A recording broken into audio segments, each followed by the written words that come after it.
पदाधिकारी हैं, सीनियर पदाधिकारी, एग्रीकल्चर पदाधिकारी, हम पदाधिकारी यहाँ कहीं इंचार्ज हूँ।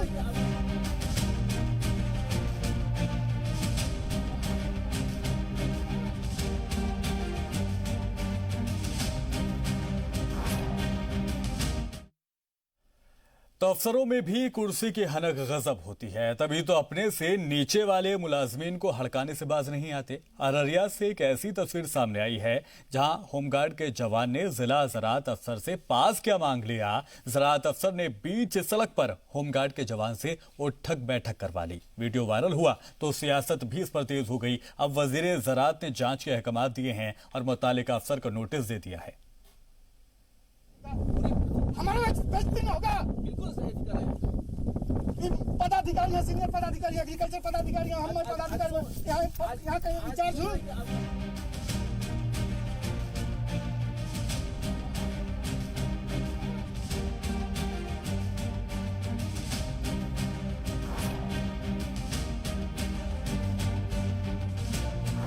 अररिया में अफसर की हनक देखिए।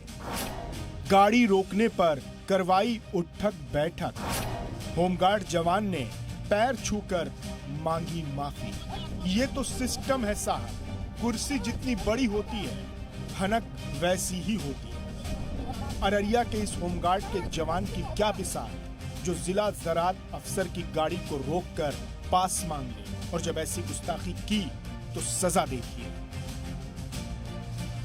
हमको कृषि पदाधिकारी भी कहा और अपना भी पदाधिकारी जो कहता है तो सुनो क्या बोलता है वो। कितना बार उठक बैठक करने कहा आपको? हमको कहा 50 मरतबा उठक बैठक करके हम हाथ में जोड़ करके करके जहाँ जाना है जो हमको ले आना है, चलिए हमारे साथ में जो भी है इंक्वायरी कर लीजिए, चलिए हमको थाना में ले चलिए।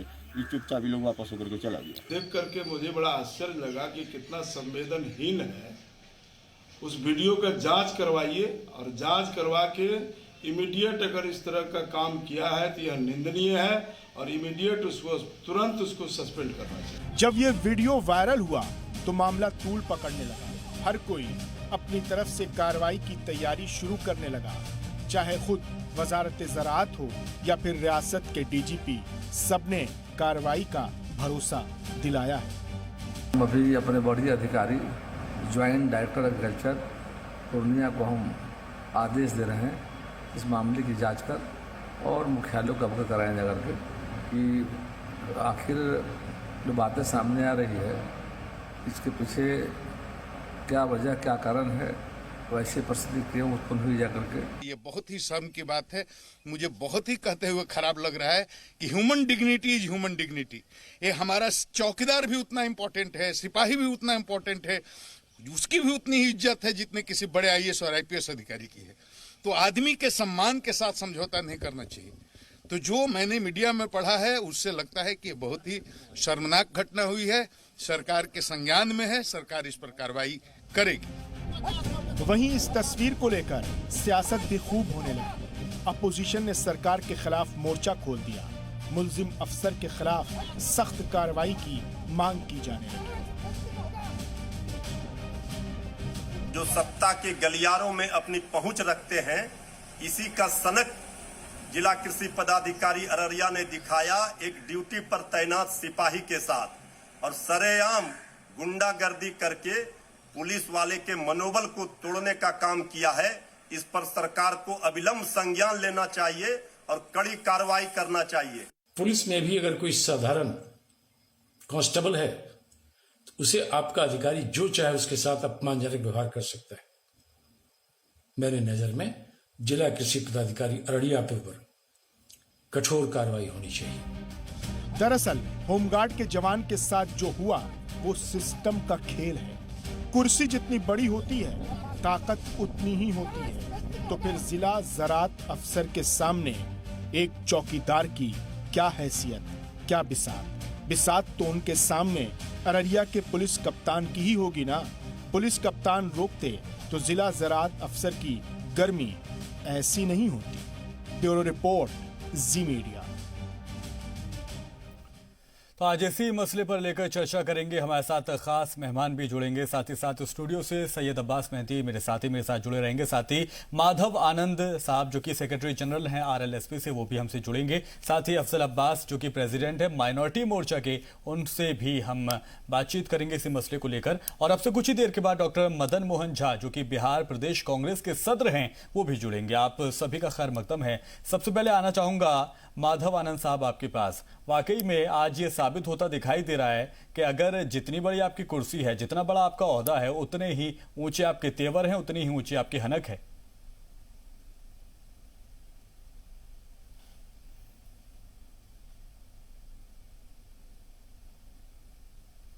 एक शर्मनाक घटना घटी है जी। कि कोई भी पुलिस, चाहे वो कितना बड़ा अफसर हो या होमगार्ड का जवान ही क्यों ना हो, उसका पूरा अधिकार होता है कि आपसे कुछ भी वो मांग सकता है।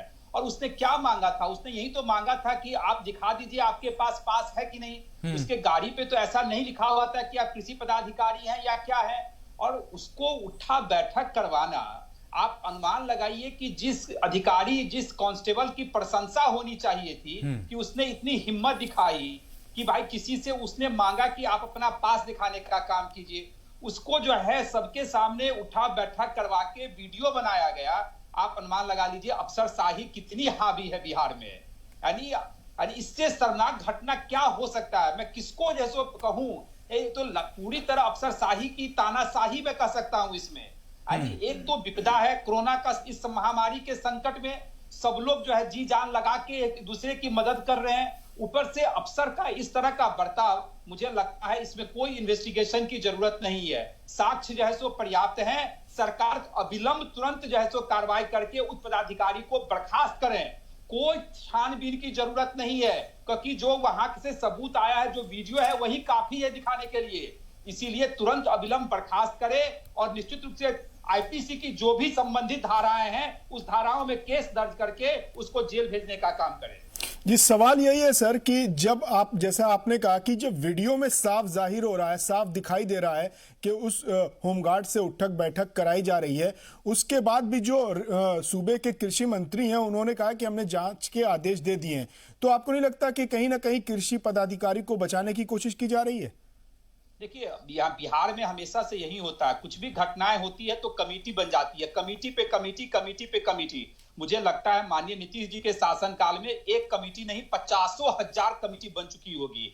तो कमेटी का रिपोर्ट आने में, इस कोरोना के संक्रमण में, एक तो सब लोग अभी जैसे जान माल और जीवन बचाने में लगे हुए हैं, अर्थव्यवस्था को पटरी पर लाने में लगे हुए हैं। किसके पास इतना वक्त है कि उस केस को इन्वेस्टिगेट करे?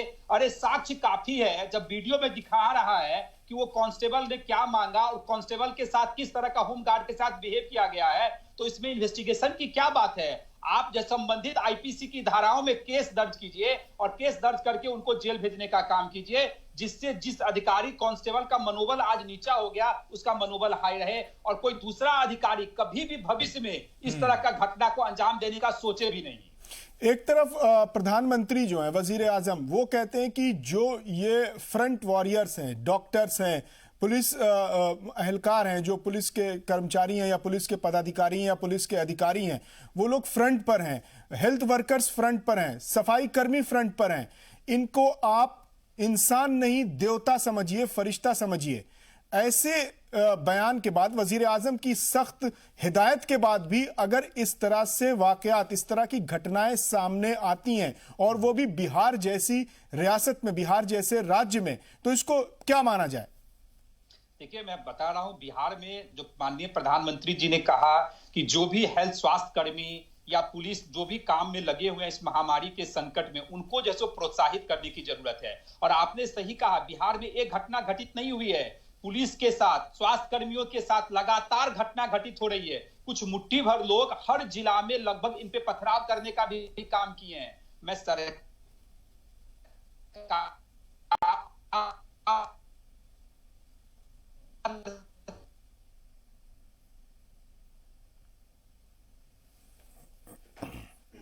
घटित होती रहेगी। इसीलिए सरकार को चुपचाप बैठने की जरूरत नहीं है, आप तुरंत उस व्यक्ति को गिरफ्तार कीजिए। इस प्राकृतिक आपदा में, विपदा में, प्राकृतिक आपदा नहीं का इसको विपदा में कह रहा हूं, इस पेंडेमिक में आप सब जब तक इस पे कार्रवाई नहीं करेंगे, कुछ मुट्ठी भर लोग इस तरह के काम कर रहे हैं।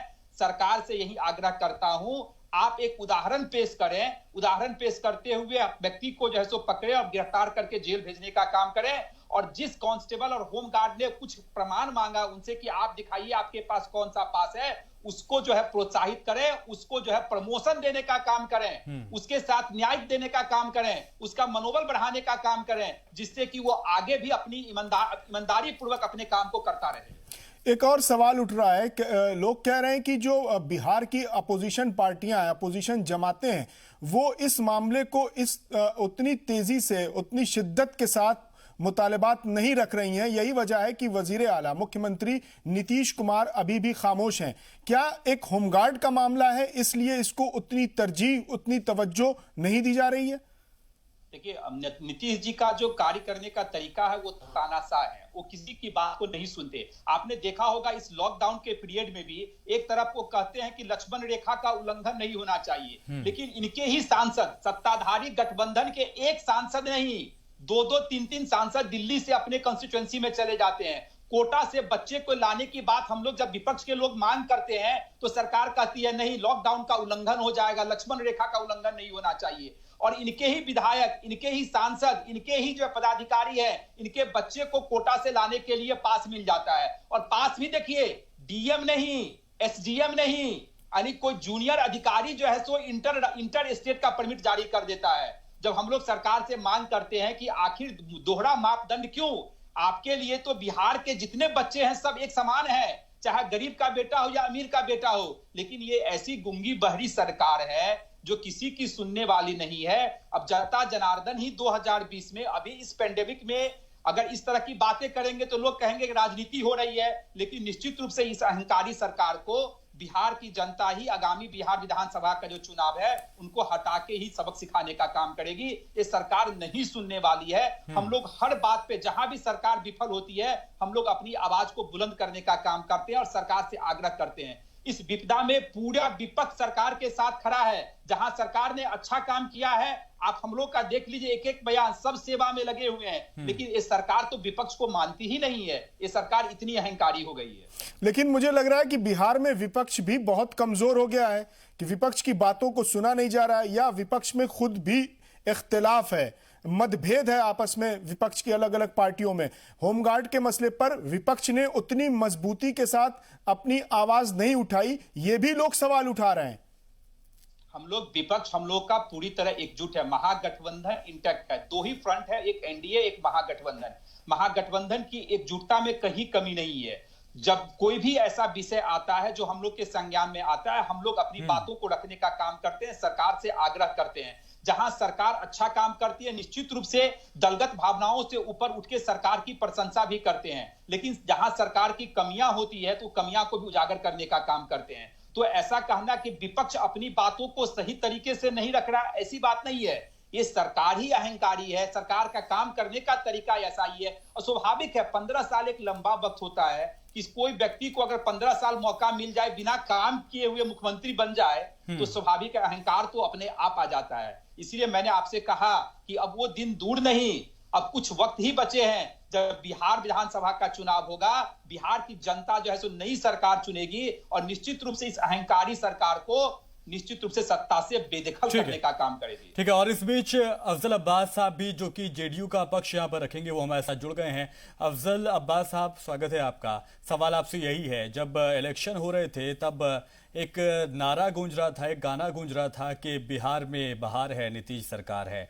बहार मुझे लग रहा है कि अधिकारियों की आई है, तभी तो ऐसे जो चौकीदार हैं, जो होमगार्ड हैं, जो अपने काम को अंजाम दे रहे हैं, उनको काम करने से रोका जा रहा है। अगर वो अपने काम को ईमानदारी से कर रहे हैं तो उनके साथ क्या सलूक हो रहा है, ये वीडियो इंटरनेट पर भी वायरल है और सभी चैनल की इस वक्त रौनक बना हुआ है। देखिए, जहां तक कि अररिया में चौकीदार ने जो सवाल करके पूछा कि पास दिखाने की बात है कि वरीय पदाधिकारी थे, तो और उससे पूछते कि एवज में उसे सजा दी गई, एक तरह कहा जाए उन्हें सजा दिया। मैं इसकी घोर निंदा मुकदमा जितनी तरकीब की जाए कम है। लेकिन जहां तक माधव आनंद का जो सपूत है कि 50,000 कमेटियां बनती हैं और ये बनती है, शायद उनको 50,000 और 100-200 में फर्क नहीं है, जितनी गिनती किनारे किनारे। इतिहास साक्षी है, बिहार की हुकूमत साक्षी है कि इस तरह के मसले माननीय मुख्यमंत्री बख्शने वाले नहीं है।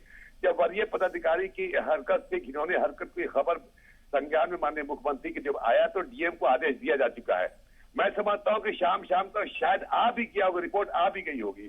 और मैं यकीन के साथ आपके नेशनल चैनल पे मैं वादे के साथ कह रहा हूं कि वो वीडियो कृषि पदाधिकारी नहीं, साथ उनके जो पुलिस अफसर भी थे वहां पे, उनकी मौजूदगी में हुआ है, तो उनका अविलंब सस्पेंड होना चाहिए, हो के रहेंगे। नहीं, सवाल यही उठा रहा अफजल अब्बास साहब, सवाल यही उठ रहा है कि इतनी ताखीर क्यों हो रही है, इतनी लेट क्यों हो रही है। सबूत के तौर पर आपके सामने वीडियो मौजूद है, होमगार्ड का बयान मौजूद है, डीजीपी कह रहे हैं कि हम अपने तमाम जो ओहदेदारान हैं पुलिस के, हम उनको लगातार उनकी हौसला अफजाई कर रहे हैं, वो फ्रंट पर आकर काम कर रहे हैं और इस तरह की हरकतें, इस तरह के वाकयात पेश आ रहे हैं। देखिए, गालबन 2 रोज पहले का वीडियो है। देखिए, आप पूरा मुल्क जो है, दुनिया जो है, मुल्क की पूरी दुनिया जो है ये वबा से और ये एपिडेमिक से परेशान है। सारे प्रशासन उसमें लगा हुआ है कि कैसे इसे कंट्रोल किया जाए। मैं समझता हूँ कि 2 रोज वक्त के बाद ही संज्ञान में आया है, तो देखिए हर चीज का प्रोसेस होता है। अगर इसके बाद संज्ञान में आने के बाद से, उनकी नॉलेज में आने के बाद से एक्शन ना हो तो ये सवाल उचित हो पड़ता है और सवाल उठाना भी चाहिए। लेकिन मैं यकीन के साथ कह रहा हूँ, 2 रोज नहीं, बहुत कुछ चंद घंटों की बात होनी चाहिए। चंद घंटों के अंदर ही आपको ये मालूम हो जाएगा कि देखिए कि वो अफसर सस्पेंड हो गया। कृषि मंत्री ने भी इसमें संज्ञान में लिया, जहां तक मुझे नॉलेज में है, और मुख्यमंत्री के भी संज्ञान में जाने के बाद फौरन उसके डीएम को आदेश दिया गया है कि जांच करके फौरन बताएं, अविलंब उस पर एक्शन होगा। और जहां तक अपोजिशन का जहां तक सवाल आप मैं सुन रहा था माधवानंद का, कि देखिए अपोजिशन तरकीब करता है। 15 साल नीतीश कुमार हुकूमत अपने काम के पुते पे है और इंसाफ के साथ विकास की बात। अफजल अब्बास साहब, इस तरह के वाकयात पेश आएंगे अगर कृषि विभाग का एक आला पदाधिकारी इस तरह के हरकतें करेगा तो क्या अपोजिशन सवाल नहीं उठाएंगी? क्या अपोजिशन के सवाल उठाने के हक पर भी आप सवाल उठाएंगे? लोकतंत्र में विरोधियों का होना, अपोजिशन का होना अच्छी बात ही है, ये माना अच्छी बात है। मैं ये नहीं कह रहा हूँ कि उनको और उठाए, बहुत जोरदार तरीके से इसकी आवाज बुलंद करे, मैं उनका स्वागत कर रहा हूँ। लेकिन जहां तक सवाल सजा देने की बात है, जांच की बात है, एक प्रक्रिया है। मैं यकीन के साथ कह रहा हूँ कि चंद घंटों की मैं बता रहा हूँ, जो मुझे जहां तक नॉलेज में है, चंद घंटों के अंदर में ही इसकी रिपोर्ट सामने आएगी और इनको सजा, दूध का दूध पानी के पानी होगा और वो जो कृषि पदाधिकारी है उनको सजा जरूर मिलेगी। अफजल अब्बास साहब, आखिर इतनी देरी क्यों हो रही है? साक्ष्य तो हम सबके सामने हैं, देरी क्यों हो रही है इतनी देर? देखिए, डीएम को आदेश दे दिया गया, डीएम उसकी जांच करके फौरन भेजे। वीडियो कोई फेक तो है नहीं है, क्योंकि सब भी मान रहे हैं कि वीडियो फेक नहीं है, ये कोई एडिट किया हुआ नहीं है, साफ नजर आ रहा सामने, क्योंकि चेहरा सामने नजर आ रहा है। ऐसा नहीं कि वीडियो एडिट है, लेकिन एक प्रक्रिया होती है, प्रक्रिया के तहत लेकिन उसी अफजल अब्बास साहब, उसी प्रक्रिया के तहत अभी माधव आनंद साहब भी सवाल उठा रहे थे और लोग भी सवाल उठा रहे हैं कि वजीर आला सूबे के, रियासत के वजीर आला मुख्यमंत्री नीतीश कुमार अभी भी खामोश हैं। लोग कह रहे हैं कि होमगार्ड का मामला है, इसलिए वो उसको इतनी ज्यादा तरजीह नहीं दे रहे। उनको देखिए, ऐसा है कि इनको पता नहीं। हमने हमारे जेडीयू के बहुत सारे अभी तारीख शायद है कि अपने विधायकों को बख्शा तो नहीं बख्शा कोई गलत काम में। नीतीश कुमार का इतिहास रहा है, बहुत सी ऐसी घटनाएं घटी है, तारीख के और आपको पढ़ के देखिएगा तो नीतीश कुमार का एक्शन समझ में आएगा। बड़े लोग को छुआ नहीं। मैं समझता हूँ कि उसको तो अवार्ड मिलना चाहिए कि वो चौकीदार जिसे तो ये अवार्ड तो दिया ना, ये अवार्ड तो ये अवार्ड ही तो है। दूसरी रियासतों में देखिए, दूसरे राज्यों में देखिए, पुलिस एहलकारों को फूल बरसाए जा रहे हैं, उनकी हौसला अफजाई की जा रही है, उनकी हिम्मत अफजाई की जा रही है। आपकी रियासत में उठक बैठक करवाई जा रही है, वजीर आला खामोश है, जांच के आदेश दिए जा रहे हैं और मुल्क का वजीर आजम एक फ्रंट वॉरियर्स की हौसला अफजाई कर रहा है, लेकिन रियासत के वजीर आला खामोश है। इस पर सवाल उठ रहे हैं। ये कैसे कह सकते हैं कि आप खामोश है?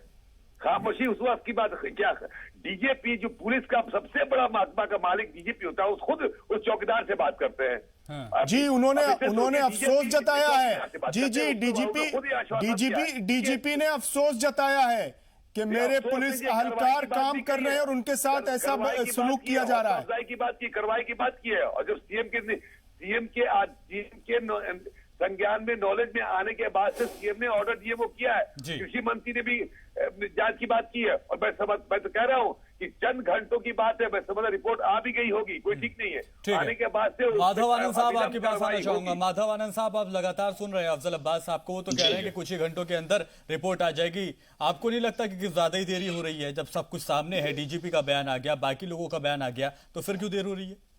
देखिए, अफजल भाई जो है ना, अफजल भाई बड़े अच्छे व्यक्ति हैं। इनके पास रटाया हुआ जवाब होता है। जब भी हम लोग चैनल पे टकराते हैं तो इनके पास ऑप्शन क्या है? ये तो सरकार का डिफेंड ही करेंगे, क्योंकि सरकार के पार्ट हैं, उसी गठबंधन के नेता हैं, तो स्वाभाविक है सरकार को प्रोटेक्ट करेंगे। मैं आपके माध्यम से पूछना चाहता हूं कि अभी बिहार में शराबबंदी है, इनके शिक्षा मंत्री के जो पीए हैं वो शराबबंदी में शराब का पार्टी कर रहे हैं और मछली पार्टी कर रहे हैं। आप 4 दिन हो गए, 4 दिन के बाद उन पे कार्रवाई होती है और उस पार्टी में पुलिस महकमे के बड़े अधिकारी भी आते हैं। तो देखिए, बिहार में 2 तरह के नियम हैं। एक नियम समान आम जनता के लिए है, विपक्ष के पार्टियों के लिए है, और एक प्रिविलेज मिला हुआ है सत्ताधारी दलों के नेताओं को।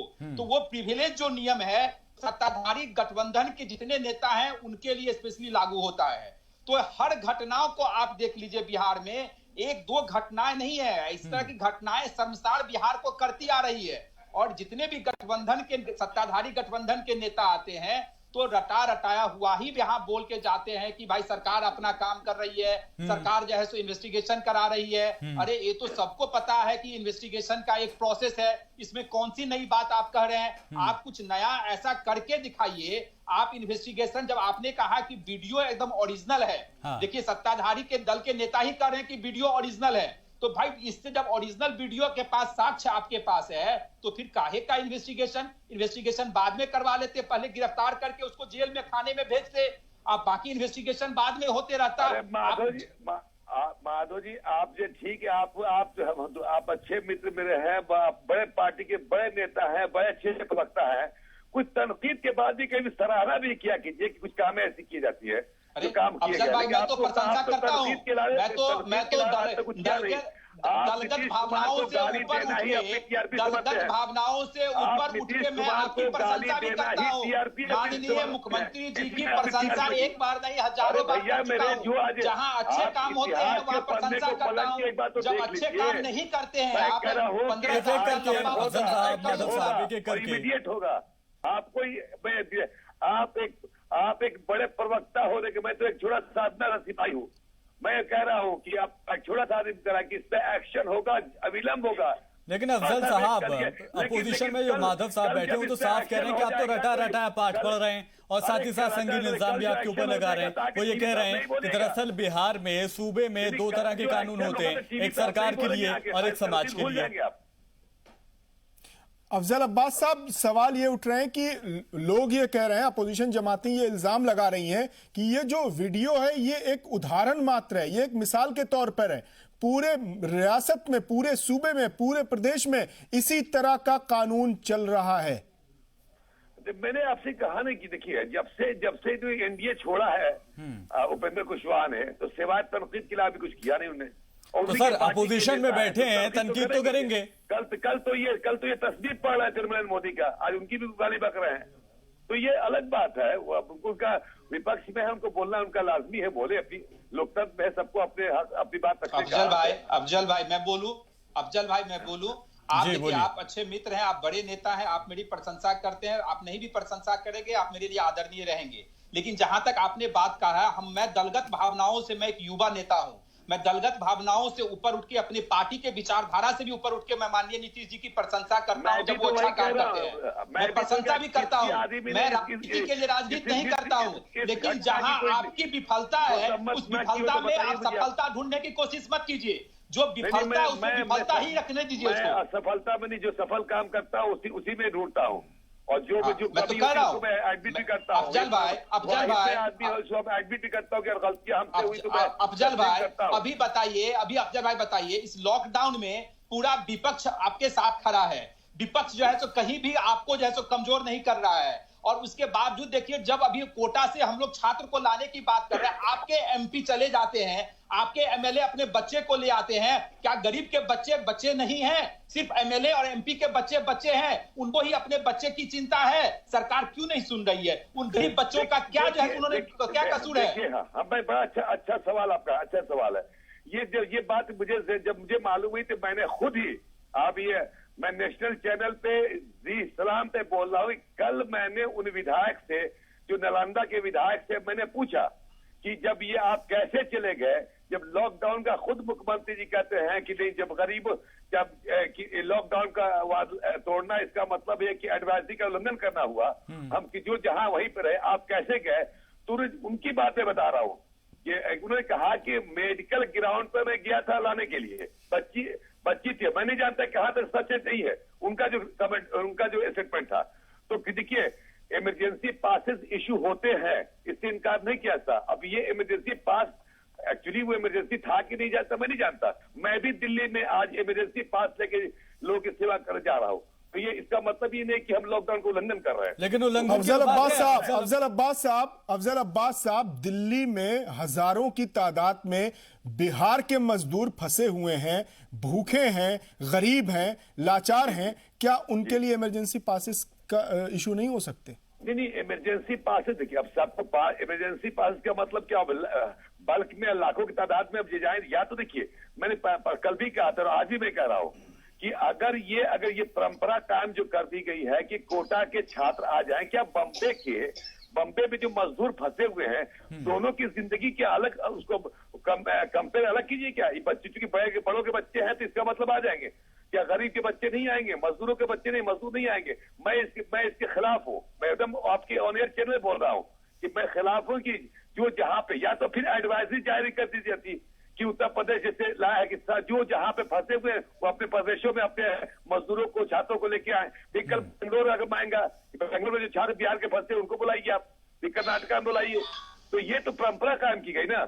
हाँ, सरकार की जिम्मेदारी वहां पे छात्रों पे हर तल इम्कान कोशिश की जाए कि हर सामान मुहैया कराया जाए, ये जिम्मेदारी बनती है और वहां की गवर्नमेंट की बनती है कि कोई किसी तरह की कठिनाई ना हो। लेकिन मैं इसके मुखालिफ हूँ कि जो जहां भी, वरना लॉकडाउन का वैल्यू नहीं रह जाएगा। हम तो ही बात कर रहे हैं, हमारे लिए छात्र भी उतना इंपॉर्टेंट है और बिहार के 65 छात्र वहां पे हैं।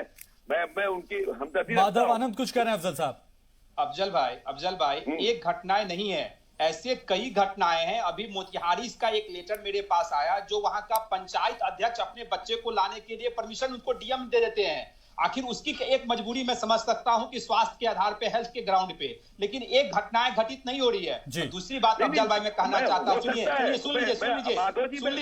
मैं मानता हूँ कि लोगों ने मिसयूज किया होगा। अफजल भाई सुन लीजिए, मतलब एक दो घटना को पूरे इसका कंसेप्ट, इसका नैरेटिव सेट कर दिया जाए कि बिहार कर रहा है।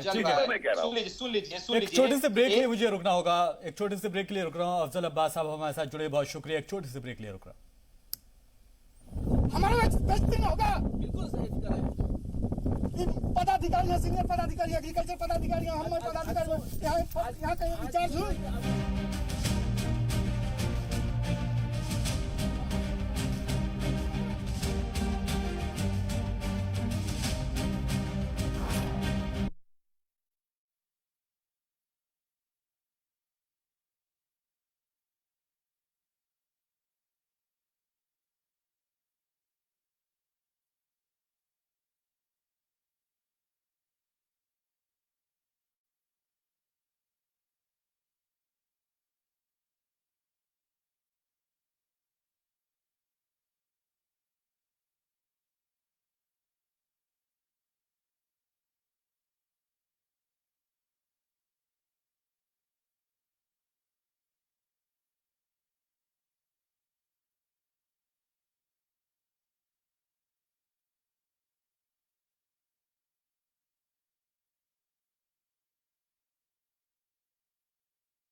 हमारा बेस्ट होगा, बिल्कुल सही पदाधिकारी, सीनियर पदाधिकारी, एग्रीकल्चर पदाधिकारी, हम पदाधिकारी यहाँ कहीं इंचार्ज हुए।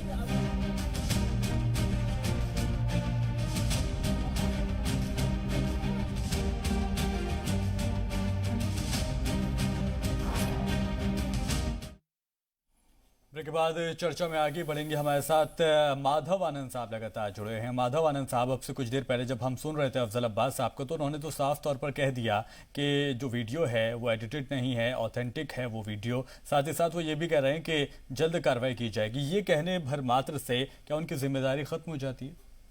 नहीं, कोई जिम्मेदारी खत्म नहीं होती है। मैं पहले भी बोला हूं कि सरकार जो एविडेंस है, वीडियो जो जब ओरिजिनल वीडियो है तो साक्ष्य ही काफी है। तुरंत गिरफ्तारी होनी चाहिए, उसको बर्खास्त करना चाहिए और उसको जो है तुरंत जो है जेल में भेजने का काम करे, जिससे कि वो होमगार्ड को भी प्रोत्साहन मिले और उस होमगार्ड का भी प्रमोशन होना चाहिए जिसने इसने हिम्मत जुटाया कि भाई उसने मांगा कि आप पास दिखाइए, उसमें कोई उसने गलत काम नहीं किया। और दूसरी बात, अफजल भाई जो बात कर रहे थे कोटा और तमाम अन्य जगह की बात कर रहे थे, मैं कहना चाहता हूं एक जो मुख्यमंत्री होता है वो सूबे के राजा की तरह होता है और राजा का राजधर्म यही कहता है कि अपनी प्रजा की रक्षा करें। उसकी प्रजा जिस भारत के जिस राज्य में भी फंसा हुआ हो, आपको जो है रक्षा करने का आपको आपने वचन दिया है और उस वचन को पूरा करने का जैसे आपको पूरा करना चाहिए। अगर लॉकडाउन है तो लॉकडाउन सबके लिए है। जब मध्य प्रदेश की सरकार अपने बच्चे को ला सकती है, जब आप यूपी की सरकार ला सकती है, तो बिहार सरकार अपने बच्चे को क्यों नहीं ला सकती है? और मैं कहता हूं आज जितने बच्चे वहां फंसे हुए हैं, चाहे महाराष्ट्र में मजदूर फंसे हुए हैं, सब डरे हुए हैं, सहमे हुए हैं। उनके पास सही से खाने के लिए भी खाना, रोटी कपड़ा, रोटी जो बोलते रोटी कपड़ा भी नहीं है उनके पास है। तो स्वाभाविक है इस विपदा की घड़ी में सब लोग चाहता है कि अपने राज्य में जाएं और इस सरकार का कर्तव्य बनता है, उसकी प्रॉपर प्रक्रिया है। आप सबके लिए जो सोशल डिस्टेंसिंग को मेंटेन करते हुए आप उनको लाइए, उनकी स्क्रीनिंग कीजिए, उनको जो है क्वारंटाइन करके 10 दिन रखिए। आपके पास स्पेस की कमी नहीं है और फिर घर भेजने का काम कर दीजिए। निश्चित रूप से बिहार की जनता आपको धन्यवाद देगी। लेकिन इस अभी का जो रवैया है, अभी का रवैया यही है कि आप डबल गेम खेलते हैं। आपके लिए जो बड़े लोग हैं उनके लिए कुछ अलग नियम है, जो छोटे गरीब के लोग हैं उनके लिए कोई अलग नियम जैसे सरकार। माधव आनंद साहब, तेजस्वी यादव साहब लगातार सरकार को घेरने की कोशिश करते रहते हैं, लेकिन इस मामले पर उनका कोई बयान अब तक नहीं आया। क्या तेजस्वी यादव मौके के हिसाब से बोलेंगे क्या? नहीं, तेजस्वी यादव जी ने तो लगातार बयान दिया है। जब इसका अर्थ है कि आपके पास वक्त नहीं मिला होगा। जब आप उनका ट्वीट देखेंगे, जब इनका वीडियो देखेंगे, तो तेजस्वी यादव ने तो यहां तक कहा कि सरकार अगर नहीं ला पा रही है, सरकार मुझे कह दे, हम लोग नहीं, मैं इस मामले की बात कर रहा हूं, आज वाले मामले की बात कर रहा हूं। नहीं, आज के मामले में निश्चित रूप से आरजेडी से लेके कांग्रेस से लेके मेरा ही बयान आया प्रधान महासचिव होने के नाते। कांग्रेस ने भी मांग किया, मांझी जी ने भी, जो जीतन राम मांझी जी की पार्टी, उन्होंने भी मांग किया है, आरजेडी ने भी मांग किया है। तो हर जगह हर लोग तरफ से मांग आया है। इस घटना को कौन जो है सो कौन घटना की निंदा नहीं करेगा ये बताइए? सरकार के लोग भी जब निंदा कर रहे हैं, सरकार के महकमे भी कह रहे हैं कि ये संसार करने वाली घटना है, तो जब सबने यही माना है कि संसार करने वाली माधव आनंद जी, जो अररिया के एसडीपीओ हैं उनका एक अजीब सा बयान आया है, जराये के हवाले से मुझे ये खबर मिली है। उन्होंने कहा कि होमगार्ड को ऐसा करने के लिए कहा नहीं गया था, बल्कि वो इतना खौफजदा था, इतना दहशतजदा था, इतना डर गया कि वो खुद से ही उठक बैठक करने लगा। आप इसको डाइजेस्ट कर पाएंगे? जो वीडियो दिख रहा है आपको लग रहा है कि वो खुद से कर रहा है, और मैं एक बात थोड़ी देर के लिए मान भी लूं कि वो अगर खुद से कर रहा है तो जो कृषि पदाधिकारी थे उनको गले लगा लेना चाहिए था उस व्यक्ति को। उसको 50 बार उठक बैठक नहीं करवाते। आप वीडियो देख लीजिए, वीडियो आपके चैनल पे भी हम लोग मैं लगातार देख रहा हूं, कहीं भी वो वीडियो ऐसा नजर आ रहा है कि कोई व्यक्ति काउंट भी कर रहा है कि कितनी बार उठक बैठक कर रहा है। अगर वो अपने मन से भी कर रहा है तो कृषि पदाधिकारी की वाहवाही हो जाती है जब उस व्यक्ति को पकड़ के गले लगा लेता, कहता कि आपने बड़ा अच्छा काम किया है, ये मेरा देखिए कि मेरा पास है, आप उसकी वाहवाही होती। और वहां कौन सा अपने आप से कर रहा है? अरे वीडियो गवाह है। इस तरह का जो बयान देना है वो कहीं से मुझे लगता है कि जनता के आंख में धूल धोकने वाला काम कर रहे हैं। इस तरह के बयान को उसमें एक और सवाल मैं उसका जानना चाहता हूं, उसका जवाब। उसमें जो दूसरा पुलिस अधिकारी है या कर्मचारी है, वो बार बार होमगार्ड को डांट रहा है कि तुम कृषि पदाधिकारी से पास मांगते हो, इस तरह की बातें वो कर रहा है। तो इससे लगता है कि पूरे राज्य में किस तरह की कानून और व्यवस्था है। देखिए, बिहार में तो कोई कानून नाम की चीज ही नहीं है। लॉ एंड ऑर्डर की जब बात करेंगे आप, तो आप तमाम अन्य प्रदेशों की जैसे आप डेटा निकाल लीजिए और बिहार का डेटा निकाल लीजिए। मॉब लिंचिंग की घटनाएं से लेके या जैसे डकैती हो, लूट हो, बलात्कार की घटनाएं हो, यानी यहाँ तो जो जनप्रतिनिधि है वो भी सुरक्षित अपने आप को महसूस नहीं करते हैं। अभी वैश्विक आपदा में इस तरह की बातें करना उचित नहीं है, लेकिन जब आंकड़ा के माध्यम से आप कंपेयर करेंगे तो आपको खुद पता चल जाएगा कि बिहार का जो स्थान है सबसे निचले पायदान पे है। तमाम तरह की रिपोर्टें जो केंद्र सरकार ने जारी किया है या बिहार सरकार के तरफ से भी आता है या इंटरनेशनल ऑर्गेनाइजेशन के तरफ से भी आता है, हर मसले पे, हर मुद्दे पे बिहार जो है फिसड्डी साबित होता है। और ये जो सत्ताधारी दल के लोग हैं वो तो गुणगान गाएंगे कि 15 साल में अपने अच्छे कामों के बल पे वो सरकार में बने हुए हैं। अरे यही तो विडंबना है कि बिना काम किए हुए व्यक्ति को अगर 15 साल लंबा वक्त मिल जाए तो वो सरकार अहंकारी तो हो ही जाएगी, अपने आप को भगवान मानने लगेगी। इसीलिए मैं जनता जनार्दन से भी आग्रह करता हूं कि आंख कान खोल के रखें और जो आने वाले बिहार विधानसभा चुनाव में सोच समझ के ही वोट डालें और निश्चित रूप से बदलाव का बहार चला हुआ है और बदलाव होके रहेगा।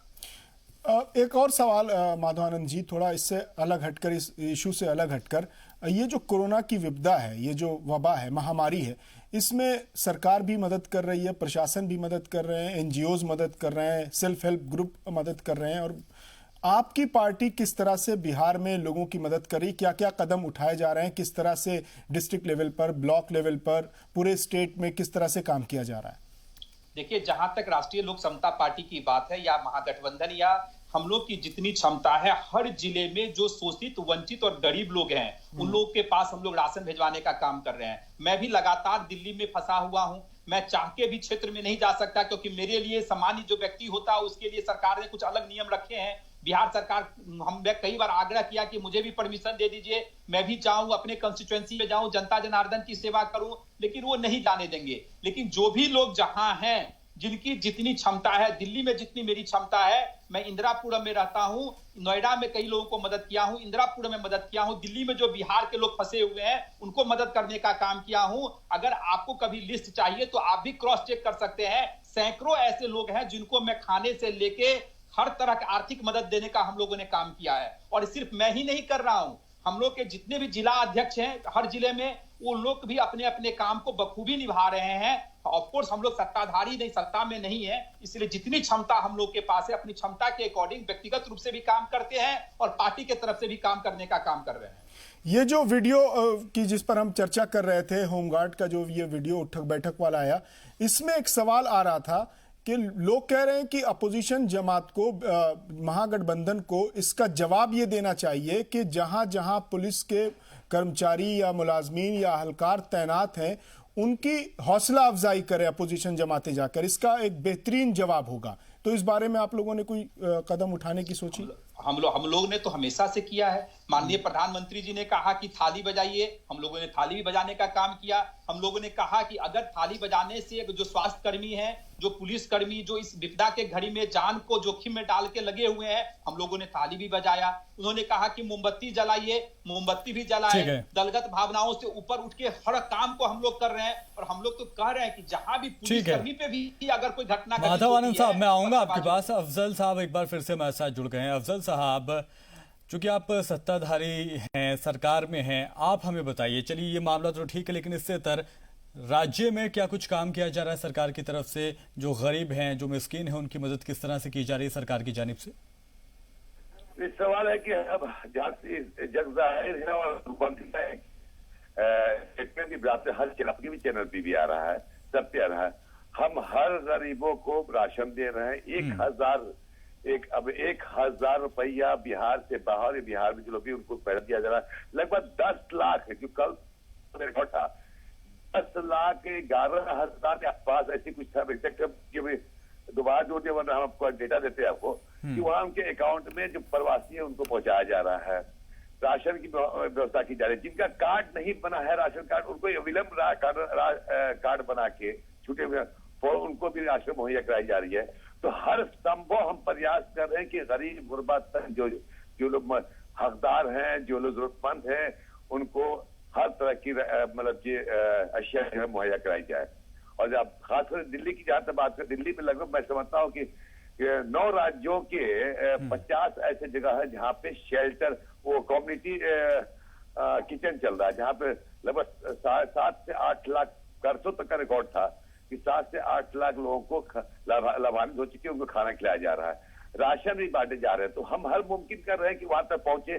कहीं ना कहीं कुछ कमियां रह सकती हैं, लेकिन सरकार की जिम्मेदारी, सरकार चाह रही है कि जो हमारे बिहार के लोग हैं, जो प्रवासी हैं या बिहार में, उनकी हर तरह से इस एपिडेमिक में मदद की जाए और उनको किसी तरह की परेशानी ना हो। वही, और हम सबकी जिम्मेदारी बनती है, क्योंकि सरकार के साथ साथ हमारी भी जिम्मेदारी बनती है कि हम लोग भी उन मजदूरों का, गरीब गुरबा की भी मदद करें जितना हो सके, ताकि इस मुसीबत से देश निकल सके। अफजल साहब, बिल्कुल आराम से आपने इस बात को कबूल किया और आपने ये भी कहा कि कहीं ना कहीं कोई छोटी मोटी कमी रह जाती है, लेकिन ये जो वीडियो आया है और उसके बाद हमने देखा, खुद माधव आनंद साहब इस बात को कह रहे हैं कि जो बड़े लोग हैं, जो अहदेदार लोग हैं, वो अभी भी आना जाना कर रहे हैं। यहाँ पर आप सरकार का फेलियर नहीं मानते? देखिए, मैं दिल्ली में हूँ, ज्यादा सवाल है, मैं बिहार में हूँ नहीं रहा, लेकिन जिम्मेदारी तो सर आपकी बनती है ना। अरे जो कुछ आप लोग टीवी चैनल के माध्यम से और सोशल मीडिया के वजह से, अगर कोई भी इससे गलत कर रहा, मैं अपने घर की बात बता रहा हूँ। मुझे इमरजेंसी में मेरे घर में लोग बीमार पड़े थे, दीवान से पटना मेरी अपनी सगी भांजी को भेजना था, बीमार थी, उसके लिए परमिशन लेके मैंने भेजवाया है। तो मैं समझता हूँ कि कुछ चीजें तो मतलब रिजर्वेशन मिलता है इमरजेंसी पास के लिए, और कुछ तो गलत यूज कर रहे हैं तो उसको भुगतभोगी होंगे। उनकी गाड़ी को सस्पेंड करना चाहिए, जो रूल है, जो पनिशमेंट है, उनको मिलना चाहिए, चाहे अब्दुल अब्बास हो या कोई हो। तो लोग ये इसी पर तो सवाल उठा रहे हैं कि जो सत्ता के करीब लोग हैं उनको तरजीह दी जा रही है। राजा का धर्म होता है कि वो प्रजा को बराबर से देखे, लेकिन बिहार में इस तरह की जो घटनाएं हो रही हैं, सवाल उठ रहे हैं। हालांकि ये जो हालात इस वक्त हैं मुल्क के, उसमें सियासत नहीं होनी चाहिए, ऐसे कदम नहीं उठाए जाने चाहिए जिससे अपोजिशन जमातों को सवाल करने का मौका मिले, सियासत करने का मौका मिले। लेकिन जैसे अभी आपने मिसाल दी, बिल्कुल इसी तरह की मिसालें अपोजिशन जमातें लेकर बैठी हुई हैं कि जो सत्ताधारी लोग हैं, सत्ता के करीब लोग हैं, उनको सूबे में, रियासत में, प्रदेश में तरजीह दी जा रही है। नहीं, अगर वो कोई जेन्युइन कॉज हो गए तो जाहिर सी बात उस कॉज के आधार पर पास देने की प्रक्रिया है। देखिए, अगर स्टेट से बाहर जाने के लिए अगर है पास तो अलग दे रहा है, ब्लॉक के अंदर है तो विद इन द ब्लॉक जो है वीडियो दे रहे हैं, ब्लॉक से ऊपर जाना है, डिस्ट्रिक्ट अलग है तो पास जो है उसके लिए एसडीएम का दिया, फिर डीएम का है या डीएम का, इस तरह से कैटेगरी बनाया गया है। तो लेकिन वो बहुत ही जब मतलब विशेष परिस्थिति में आम लोगों को पास नहीं मिल रहा है, जो चाहे पास लेके घूमता रहे उसका भी। अब राशन लाने के लिए है, जो भी सरकारी सामान मुहैया करे ट्रांसपोर्टेशन के लिए है तो पास देना ही पड़ेगा। और उसमें भी कोई इमरजेंसी मेडिकल हो जाए, कोई बीमार पड़ जाए, कोई हार्ट अटैक हो रहा है तो उसके लिए आपको। अफजल अब्बास साहब, ये भी सवाल उठ रहा है कि बहुत ज्यादा बेजा पासेस इशू कर दिए गए हैं गैर जरूरी, और जिनको जरूरी पासेस की जरूरत है वो अभी भी मोहताज हैं, उनके पास नहीं है, वो अपने मरीजों के इलाज के लिए नहीं जा पा रहे हैं, वो राशन के लिए नहीं जा पा रहे हैं, दूसरे जिलों तक नहीं जा पा रहे हैं, जिनको बहुत सख्त जरूरत है। मैं समझता हूं कि जहां से बात करें कि मैंने कहा ना कि इस परिस्थिति में, इस विकट परिस्थिति में, ये मतलब ये संकट की घड़ी में सरकार जितना कुछ करना चाहिए कुछ करी कि हाँ कहीं ना कहीं चूक हो सकती है। भाई मैं ईमानदार ना आपके इस बात को एडमिट कर रहा हूँ। और एक ये जो पॉलिसी बनती है, इम्प्लीमेंटेशन स्टाफ करता है, प्रशासन करता है। प्रशासन की जिम्मेदारी है कि जो लोग मुस्तहक हैं उनको पास दिया जाए, जो लोग गैर मुस्तहक हैं उनको पास इशू ना किया जाए। कुछ तो लोकल इन्फ्लुएंस करके भी अपना ले सकते हैं। माधव आनंद जी बैठे हुए हैं, पार्टी के नेता हैं, हो सकता कि इनके भी कोई जानने वाले हो तो उसका प्रेशर देके या फिर इन्फ्लुएंस देके कर ले। ऐसे लोग होंगे, इनको मैंने एग्जाम्पल के तौर पर कह रहा हूँ। तो ऐसे लोगों पर सरकार की, अफसरों की निगाह होनी चाहिए कि बिला वजह पास इशू ना करे, जो जरूरतमंद है उनको पास इशू किया जाए। ये एक बड़े पदाधिकारी को स्ट्रिक्ट होना पड़ेगा। ठीक है, बहुत शुक्रिया अफजल अब्बास साहब, आपने हमसे बात की। और चूंकि वक्त एक छोटे से ब्रेक का हुआ है, ब्रेक के बाद चर्चा जारी है। हमारा होगा, बिल्कुल पदाधिकारी, सीनियर पदाधिकारी, एग्रीकल्चर पदाधिकारी, हम पदाधिकारी यहाँ कहीं इंचार्ज हुए।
बेइज्जती ना होगा। बिल्कुल सही करें।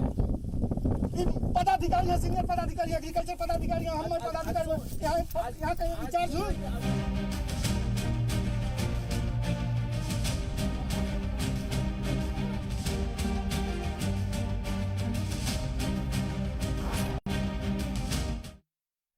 अब ब्रेक के बाद चर्चा में आगे बढ़ेंगे। माधव आनंद साहब, आपके पास आना चाहूंगे। जो वीडियो है दरअसल दो पैगाम लोगों तक पहुंचा रहा है। एक कि अगर आप ईमानदारी से अपना काम करेंगे तो आप ऐसे आपको सबक मिलेगा, आपको इस तरह से सजा दी जाएगी। दूसरा पैगाम ये देने की कोशिश की जा रही है कि अगर आप मेहनत से काम करेंगे, यही नहीं है, आप अगर देखते हैं कि एक छोटा सा इलाका वहाँ रहते हैं, लेकिन सोशल मीडिया की ताकत भी यहाँ पर दिखाई दी है। वीडियो जिस तरह से वायरल हुआ है, अब कहीं ना कहीं ऐसा नहीं लगता ये जो होमगार्ड के साथ हुआ है उसको नवाजना भी चाहिए, जिन्होंने इस तरह से काम किया। खुद इस बात को हमने देखा कि आरजेडी के जो लीडर थे वो भी कह रहे थे कि उनको नवाजना चाहिए। जी, मैंने तो पहले ही कहा कि देखिए कि जो भी दोषी है उसको जेल में रखे और इस होम गार्ड को प्रमोशन मिलना चाहिए। प्रमोशन देंगे तो निश्चित रूप से उसको प्रोत्साहन मिलेगा और वो अपने काम को और भी बखूबी और लेकिन लग नहीं रहा सर, जिस तरह से किया गया है लग नहीं रहा है कि किसी का मनोबल बढ़ेगा, बल्कि डाउन ही हो सकता है। इस सरकार से नहीं आशा किया जा सकता। जैसे मैंने बताया ना कि मैं तो एक युवा हूं, मैं तो दलगत भावनाओं से ऊपर उठ के सरकार की प्रशंसा भी करने का काम करता हूं। लेकिन ये सरकार ऐसी है जो कि ना कि जो मन में ठान लिया, अगर विपक्ष ने अगर कुछ मांग की तो विपक्ष की बात को नहीं मानना है, चाहे वो विपक्ष अच्छी बातें ही क्यों ना करे। तो ये सरकार का रवैया है। अभी हाल फिलहाल 6 महीना पहले दरभंगा में भी इस तरह की घटना घटित हुई थी, जहां एक अधिकारी ने, ईमानदार अधिकारी को कहना पड़ा कि मेरे ईमानदारी के कारण मुझे इस सिस्टम में सफोकेशन हो रहा है, और उसने इस्तीफा देने का काम किया। उस अधिकारी को जलील करने का काम किया गया सरकार के लोगों द्वारा, जो है उसको प्रोत्साहित करने के बजाय। तो जो भी ईमानदार लोग हैं बिहार में, जो मुट्ठी भर लोग बचे हैं, उसको जो है प्रोत्साहित करने के बजाय उसको हतोत्साहित किया जाता है बिहार में। और एक दो उदाहरण नहीं है, इस तरह के उदाहरण बिहार में, बिहार इसी सब के लिए जाना ही जाता है। और नीतीश जी की जो छवि थी, जो पहला कार्यकाल रहा, हम लोग को भी बड़ी आशा थी कि नीतीश जी जो सुशासन बाबू के नाम से जो जाने जाते हैं, अब तो सुशासन शब्द से बिहार के लोगों को घृणा होने लगी है। आप इस तरह के वीडियो अगर सोशल मीडिया पे देखेंगे तो आपको हर जिला में मिल जाएगा। ये तो कुछ चीजें चैनल पे आता है, कुछ चीजें जैसे नहीं भी आ पाता, कि चैनल का भी एक लिमिटेशन है, हर न्यूज को खबर नहीं बना सकता है। तो इस तरह की होती है। लेकिन बिहार में इस तरह की घटनाएं बहुत नॉर्मल है। बिहार में सरकार नाम की कोई चीज नहीं है, लॉ एंड ऑर्डर नाम की कोई चीज नहीं है। इस इस कोरोना महामारी में ही आप देख लीजिए बिहार की क्या स्थिति है। बिहार का एक हॉस्पिटल कुछ और रिपोर्ट देता है, दूसरा हॉस्पिटल कुछ और रिपोर्ट देता है। आप अनुमान लगा सकते हैं कि बिहार की स्वास्थ्य अगर व्यवस्था की बात की जाए तो मुझे नहीं लगता कि यहाँ की स्वास्थ्य व्यवस्था कुछ भी है। भगवान भरोसे कोरोना वायरस से हम लोग जंग कर रहे हैं बिहार में। व्यवस्था के नाम पे कुछ भी नहीं है। भगवान चाहेंगे तो हम लोग बचेंगे, भगवान नहीं चाहेंगे तो सब लोग दुनिया छोड़ के चले जाएंगे। यही स्थिति बिहार की है और ये बहुत बड़ा तथ्य है। जी बिल्कुल माधवानंद जी, हम तो दुआ करेंगे कि इस महामारी से पूरे देश को बचाएं और कोई भी इस तरह का वाकया पेश ना आए। माधव आनंद जी, एक सवाल और उठ रहा है, लोग उठा रहे हैं कि ये जो घटना घटी है, ये कैसे इसको तय किया जाए कि अभी महामारी चल रही है, कोरोना के दौरान लॉकडाउन चल रहा है, तो कैसे इसको तय किया जाए कि इस तरह की घटना रिपीट ना हो, दोबारा ना हो? किस तरह की सजा दी जाए, किस तरह की तैयारी की जाए, किस स्तर पर तैयारी की जाए कि इस तरह की घटना अब दोबारा कम से कम लॉकडाउन के दौरान ना हो? देखिए, उसके पीछे उसका एक ही हो सकता है कि आप खौफ पैदा कीजिए। जितने भी बड़े अधिकारी हैं, जो रसूख वाले हैं, ऐसे अधिकारियों को लगना चाहिए कि अगर उनसे भी गलती हुई है तो सरकार उनको नहीं छोड़ेगी। इन्वेस्टिगेशन बाद में होगा, पहले आपका स्थान जेल में होगा। अगर इस तरह का अगर मिसाल सरकार अगर पेश करती है, मुझे लगता है कि जो बड़े बड़े अधिकारी भी हैं उनकी भी हिम्मत अब नहीं होगी। लेकिन यहाँ देखिए, यहाँ सरकार ने नहीं किया। जो जेडीयू के प्रवक्ता आपके चैनल पे भी बोल रहे थे कि कुछ क्षणों में, अरे कुछ नहीं होने वाला है। मैं भी जानता हूं कि बिहार सरकार क्या करेगी, नहीं उन्हीं के पास चलते हैं। माधव आनंद साहब, अफजल अब्बास साहब जुड़े हुए हैं हमारे साथ। आपसे जानना चाहेंगे अफजल अब्बास साहब, क्या सख्त सजा दी जाएगी जो आम लोगों तक मैसेज पहुंचे कि अगर आप किसी अफसर के साथ इस तरह का दुर्व्यवहार करते हैं तो आपको कड़ी सजा मिलेगी? किस तरह की सजा देने की तैयारी कर रही है सरकार? देखिए, जहाँ तक सजा देने की बात है, हम तो कोई इसमें जज नहीं है, नहीं मंत्री नहीं है, न कानून का विशेषज्ञ है। लेकिन जो कानून के दायरे में जो इस घृणित काम किया उन्होंने, जो है उसके चलते जो उनको सजा मिलनी चाहिए वो मिलना चाहिए, जो होनी चाहिए। मैं समझता हूँ कि सबसे पहले तो उनको सस्पेंड किया जाए, और जब सस्पेंशन है उसके बाद से फिर जो आगे अपनी जो भी धारा लगती है, हम नहीं जानते इसके बारे में, लेकिन सरकार के संज्ञान में आने के बाद कानूनी दायरे के अंतर्गत जो मैक्सिमम सजा हो वो मिलनी चाहिए। मैं भी कह रहा हूँ, एक बीइंग एक सिटीजन ऑफ इंडिया, एक बिहार के नागरिक होने के नाते, एक पार्टी के कार्यकर्ता होने के नाते भी मैं कह रहा हूँ कि बिल्कुल हो कि लॉ एंड ऑर्डर मेंटेन करना हमारा कर्तव्य बनता है, सबकी जिम्मेदारी बनती है। अदरवाइज सबका मनोबल बढ़ता जाएगा और यही सब लोग ऐसे हर प्राधिकारी करेंगे और फिर कोई पूछने वाला नहीं रहेगा, और लॉकडाउन का कोई मतलब नहीं रहता है। और सिर्फ लॉकडाउन ही नहीं, भविष्य में कोई ऐसी कोई हरकत ना करे, कोई इसकी हिमाकत ना करे कि हम जो अपने से छोटे पदाधिकारी के पे जुल्म सितम ना करें, वो भी इस तरह का एक एक्शन होना चाहिए, जो मैं समझता हूँ कि देखने को हम लोग को मिलेगा। जी, तो कह सकते हैं माधव आनंद साहब वो तो कह रहे हैं, हालांकि उनको नहीं पता है कि किस तरह से सजा दी जाए, लेकिन सस्पेंड करने की बात तो कर ही रहे हैं। जी, वही मैं कह रहा हूं कि देखिए, बहुत देर से अगर कोई आप स्टेप लेते हैं तो उस कार्रवाई का भी कोई मतलब नहीं रह जाता है। आप स्टेप जो है ना तुरंत लेना चाहिए, त्वरित कार्रवाई करेंगे। जो आपने क्वेश्चन पूछा कि आखिर सरकार को ऐसा क्या करना चाहिए कि लोग दोबारा इस तरह की घटना घटित नहीं हो, तो आपको प्रॉम्प्ट डिसीजन लेना पड़ेगा। जब प्रॉम्प्ट डिसीजन लेंगे तो बड़े अधिकारी, चाहे मैं भी एक लीडर हूं, अगर मेरे में भी खौफ तभी पैदा होगा जब मैं इस तरह का कोई एक्शन सरकार का देखूंगा। जब आप एक्शन नहीं लेंगे, एक कहावत है ना कि delay justice is denied justice है, उसी तरह एक्शन पे भी लागू होता है। अगर आप एक्शन लेट से लेते हैं तो उस एक्शन का कोई मायने नहीं रहता है। जब आपके सब लोग मान रहे हैं कि ये वीडियो एक बहुत बड़ा साक्ष्य है, वीडियो ओरिजिनल है, तो फिर इन्वेस्टिगेशन बाद में भी हो सकता है। उस जो भी अधिकारी था उस अधिकारी को तुरंत सस्पेंड करके, सस्पेंड तो किया जा सकता था, आप जेल में बंद नहीं करते, आप एफआईआर बाद में करते, लेकिन उनको सस्पेंड तो किया जा सकता था, लेकिन सस्पेंड भी अभी तक नहीं हुए हैं वो। बिल्कुल, और ये जो मामला है वाकई एक तरह से बताता है कि बिहार में जिस तरह से सुशासन बाबू यानी कि नीतीश कुमार दावे करते हैं कि वहाँ पर पूरी तरह से सब कुछ ठीक चल रहा है, लेकिन क्या कुछ वीडियो में दिखाई दे रहा है, उसके बाद पोल खुलती हुई नीतीश सरकार की दिखाई दे रही है। आप सभी ने हमसे बात की, बहुत शुक्रिया हमारे साथ जुड़े माधव आनंद साहब, बहुत शुक्रिया आपका। अफजल अब्बास साहब, आपने भी अपना पक्ष यहाँ पर रखा, साथ ही साथ स्टूडियो में मेरे साथ मौजूद थे सैयद अब्बास मेहंदी साहब। आप तमाम साथियों का, तमाम लीडरान का जुड़ने के लिए बहुत बहुत शुक्रिया। आज का मुद्दा में फिलहाल के लिए इतना ही।